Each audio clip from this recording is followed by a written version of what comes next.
Good afternoon friends. मी Neelam Adisare Rasal interesting physics या YouTube चॅनलमध्ये आपल्या सर्वांचं मनापासून स्वागत करते.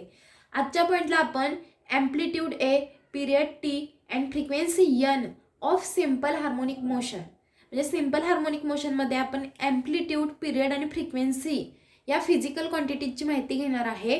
प्लस त्यांच्या डेफिनेशन्स काय येतात ते पाहणार आहे.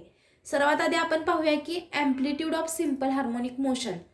एखादा पार्टिकल जर सिंपल हार्मोनिक मोशन परफॉर्म करत असेल तर त्यामध्ये आपण ॲम्प्लिट्यूड कशाला म्हणतो तर बघा,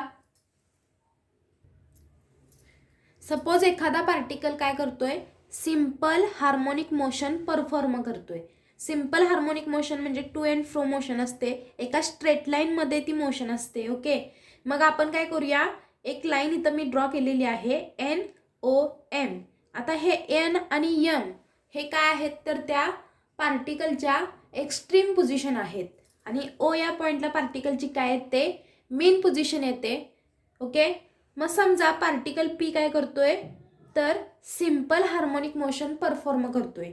एखादा सिंपल पेंडुलम जर तुम्ही घेतला तर त्याची मोशन सुद्धा कशी आहे, सिंपल हार्मोनिक मोशन आहे. ओके, पेंडुलममध्ये स्ट्रक्चर कसं असतं बघा, एक स्ट्रिंग असते म्हणजे एक दोरा असतो आणि त्याला हा खाली असा बॉब अडकवलेला असतो. ओके, मग काय करतो, जर आपण ह्या बॉबला काय केलं, ऑसिलेट केलं म्हणजे हा मोशनमध्ये येईल आणि त्याची मोशन अशी असणार आहे. ओके, म्हणजे लेफ्टला एकदा, राईटला एकदा आणि ही त्याची मेन पोझिशन असणार आहे. ओके, सेम ही कंडिशन म्हणजे तो असा स्ट्रेट लाईनमध्ये मूव्ह होणार आहे. मग ह्यामध्ये ओ त्याची मेन पोझिशन असणार आहे म्हणजे जी सेंटरला आहे, एन आणि एम म्हणजे हे एक्स्ट्रीम पॉईंट असणार आहेत म्हणजे त्यांची ती एक्स्ट्रीम पोझिशन असणार आहे. आता मला सांगायचं आहे काय बघा ह्यामध्ये, तर ॲम्प्लिट्यूडची डेफिनेशन काय येते.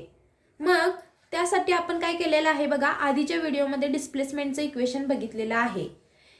पार्टिकलची मॅक्झिमम ॲम्प्लिट्यूड आपण कधी म्हणणार आहे बघा, ज्यावेळी तो पार्टिकल काय होणार आहे बघा, जास्त ॲम्प्लिट्यूडनं एक्स्ट्रीम पोझिशनला येईल त्यावेळी ती त्याची काय असणार आहे, मॅक्झिमम ॲम्प्लिट्यूड असणार आहे.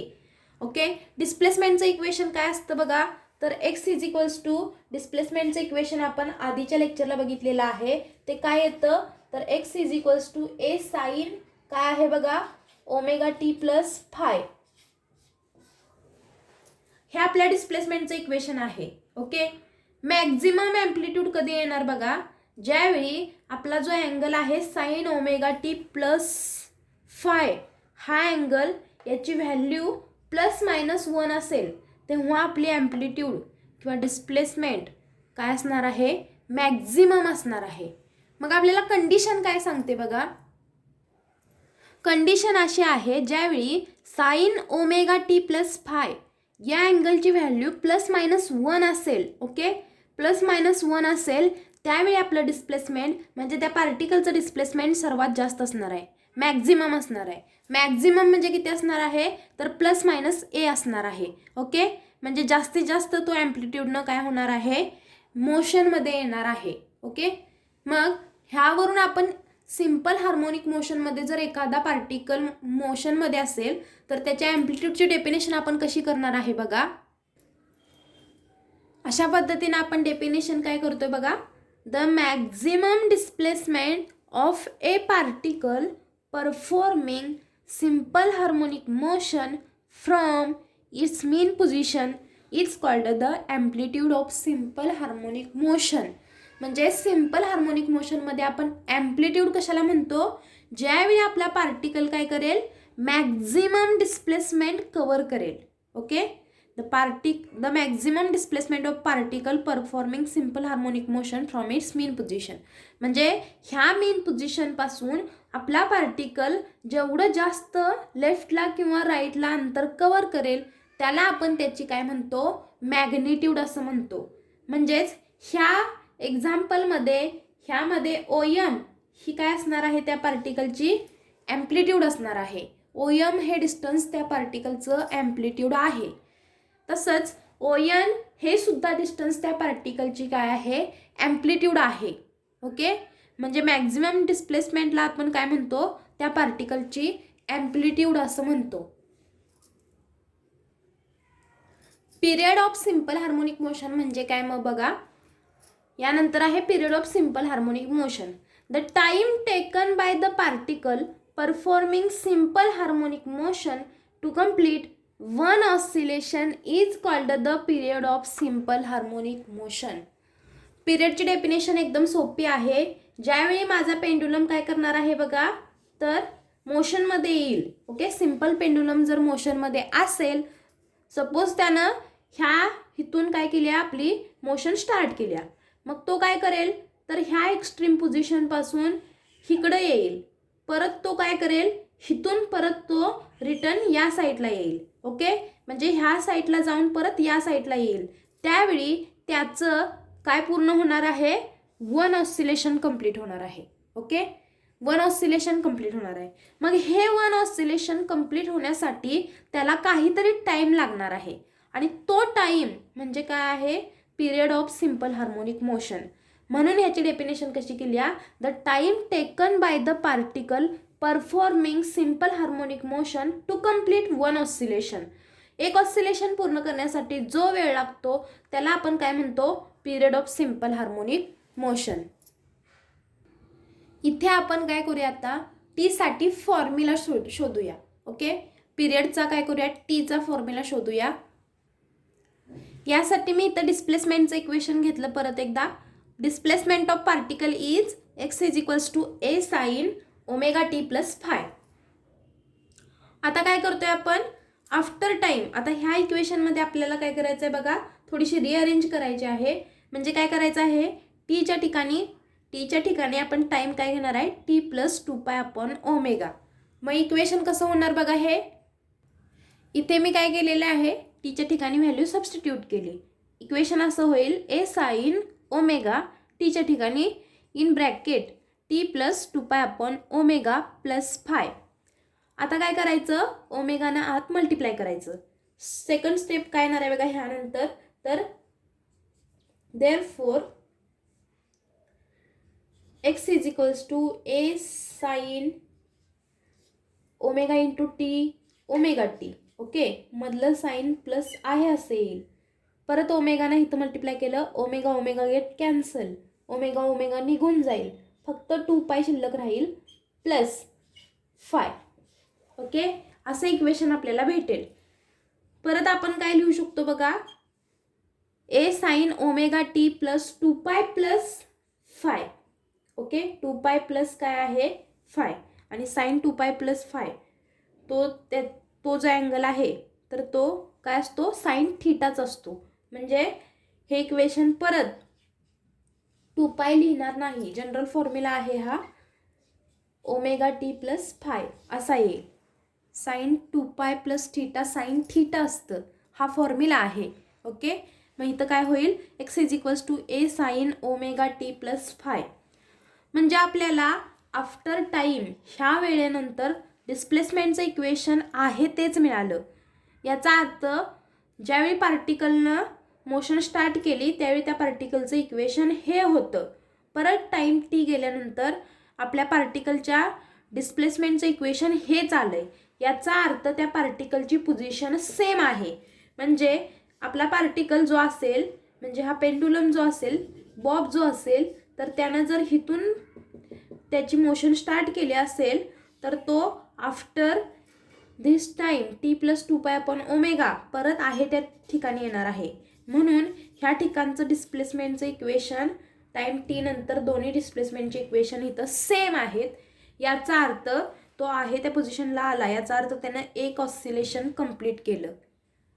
यावरून आपण काय म्हणू शकतो, this shows that particle is at the same position after time t is equals to 2π upon omega. हा आपला एक्स्ट्रा टाइम आहे बरं का, 2π upon ओमेगा. मग बघा काय लिहिलंय बघा मी इथं, t is equals to capital T is equals to 2π upon omega is the minimum time after which particle repeats its motion. हा मिनिमम टाइम आहे ज्यावेळी आपला पार्टिकल काय करतो, आपली त्याची मोशन रिपीट करतो. याचा अर्थ तो एक ऑसिलेशन पूर्ण करून दुसरं ऑसिलेशन पूर्ण करेल, तिसरं ऑसिलेशन पूर्ण करेल. कधी, टाइम टी 2π अपॉन ओमेगा झाल्यानंतर. हा मिनिमम टाइम आहे. ओके, पण आपल्याकडं ओमेगा स्क्वेअरची व्हॅल्यू काय आहे बघा, के अपॉन एम म्हणजे force per unit displacement upon mass. Okay, मग ओमेगाची व्हॅल्यू काय येणार आहे, अंडर रूट के अपॉन एम येईल. ओके, मग हा जो फॉर्म्युला आहे T is equals to 2 pi upon omega, तर तो काय होईल, तर टी इज इक्वल्स टू 2 पाय, ओमेगाच्या ठिकाणी आपण अंडर रूट के अपॉन एम सबस्टिट्यूट केलं. ओके, मग टी इज इक्वल्स टू काय फॉर्म्युला होईल, 2 पाय ॲज इट इज राहील आणि डिवाइडला के अपॉन एम आहे. हेच आपण असं लिहू शकतो, उलटून काय लिहू शकतो, एम अपॉन के लिहू शकतो. म्हणजे अशा पद्धतीने आपल्याला हा काय झाला, period of simple harmonic motion, तर त्याचा हा आपल्याला फॉर्म्युला भेटलेला आहे. ओके, आपल्या बुकमध्ये अजून इथं काय सांगितलेलं आहे बघा, ओमेगा स्क्वेअरच्या तिथं, तर ॲक्सलरेशन पर युनिट डिस्प्लेसमेंट, म्हणजे ह्याला ॲक्सलरेशन पर युनिट डिस्प्लेसमेंट असं देखील म्हटलेलं आहे.